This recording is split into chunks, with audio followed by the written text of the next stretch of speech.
दोस्तों नमस्कार।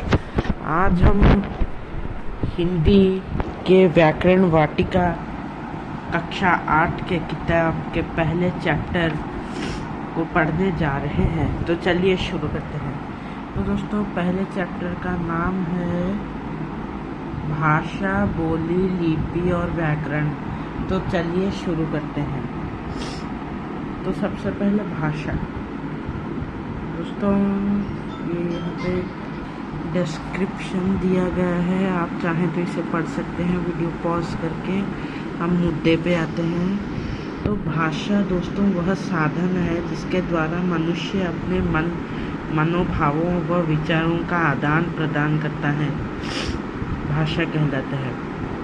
तो दोस्तों भाषा वो माध्यम है जिसके द्वारा हम इंसान अपने भावों का आदान प्रदान कर पाते हैं। जैसे आपको कुछ बोलना हो तो आप भाषा का इस्तेमाल करके बोलते हैं। धन्यवाद। चलिए आगे बढ़ते हैं।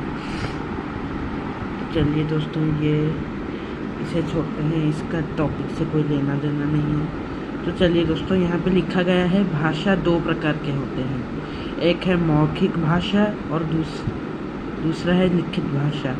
मौखिक भाषा भाषा का वो रूप है जिसे हम बोलकर प्रकाश करते हैं।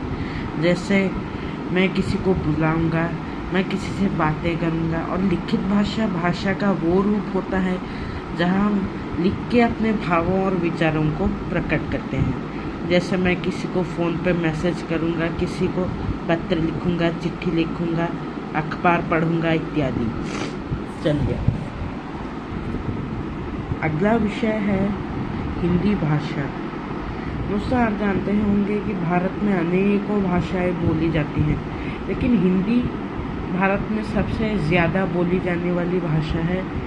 और इसीलिए 14 सितंबर 1949 को हिंदी को संविधान द्वारा संघ की राजभाषा का दर्जा दिया गया।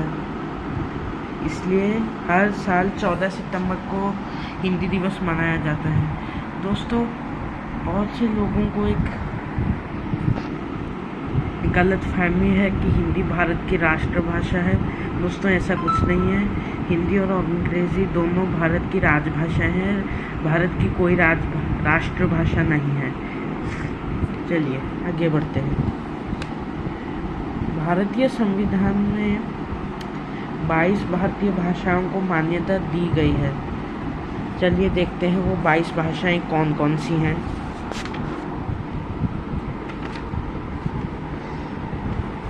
दोस्तों वो 22 भाषाएं कुछ इस प्रकार की हैं।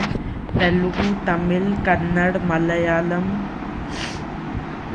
उड़िया, बंगाली, असमिया और क्या था, पंजाबी, मराठी, गुजराती, हिंदी, बोडो और भी दोस्तों कई सारे भाषाएं थी, याद नहीं आ रहा, क्षमा कीजिएगा। चलिए दूसरे विषय की ओर बढ़ते हैं।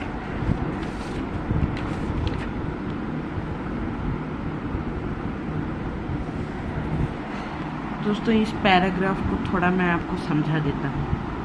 हिंदी का व्यवहार क्षेत्र भारत तक ही सीमित नहीं है। इसे बोलने समझने वाले विश्व के अनेक देशों में रहते हैं। तो दोस्तों हिंदी को केवल भारत में ही नहीं बोला जाता, बल्कि इसे समझने वाले देश के कई कोनों में रहते हैं। जैसे कि फिजी, ट्रिनिडाड, गुयाना, सूरीनाम, इन सब देशों में हिंदी लोग समझ पाते हैं। और यहाँ पे हिंदी भाषा की अनेक पत्र पत्रिकाएं भी प्रकाशित होती हैं। चलिए अब भाषा के विविध रूप में आते हैं, वो पढ़ते हैं। चलिए आजकल भारत में हिंदी से जिस भाषा का बोध होता है उसके कई रूप प्रचलित हैं, जिन्हें सुविधा के लिए 4 भागों में विभाजित कर सकते हैं। मातृभाषा, मातृ अर्थात माँ और भाषा अर्थात बोली गई। तो दोस्तों मातृ एक संस्कृत शब्द है जिसका अर्थ है माँ। अतः इसका शाब्दिक अर्थ है माँ के द्वारा बोली गई भाषा।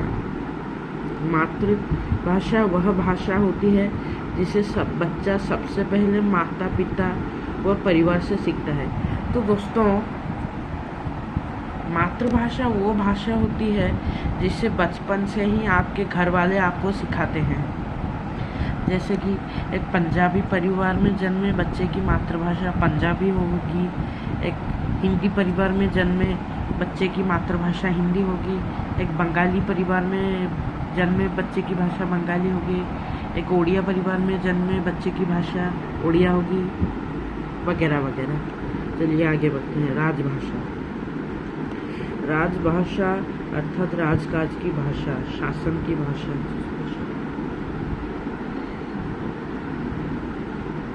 तो दोस्तों, राजभाषा क्या होती है?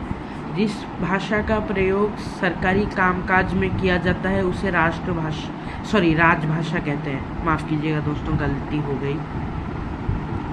भारत की 2 राजभाषाएं हैं, एक है हिंदी और दूसरी है अंग्रेजी। चलिए अब राष्ट्रभाषा की ओर चलते हैं। राष्ट्रभाषा वह भाषा होती है जिसका प्रयोग राष्ट्र के अधिकांश लोग करते हैं, अर्थात एक ऐसी भाषा जो पूरे देश में मान्य हो। भारत के संदर्भ में देखा जाए तो हिंदी का प्रचलन कश्मीर से कन्याकुमारी तक है, अतः कोई संदेह नहीं कि हिंदी ही भारत की राष्ट्रभाषा है। दोस्तों, ये गलत है। भारत की कोई भी राष्ट्रभाषा नहीं है। आप खुद सोचिए, भारत इतना बड़ा एक देश है, क्या किसी एक भाषा को सभी लोगों के ऊपर थोपा जाएगा क्या? ये तो सही बात नहीं है ना।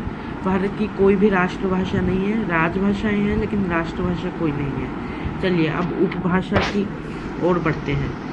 बोली की अपेक्षा उपभाषा कुछ अधिक विस्तृत क्षेत्र में प्रयुक्त होती है तथा उसमें साहित्य रचना भी होती है।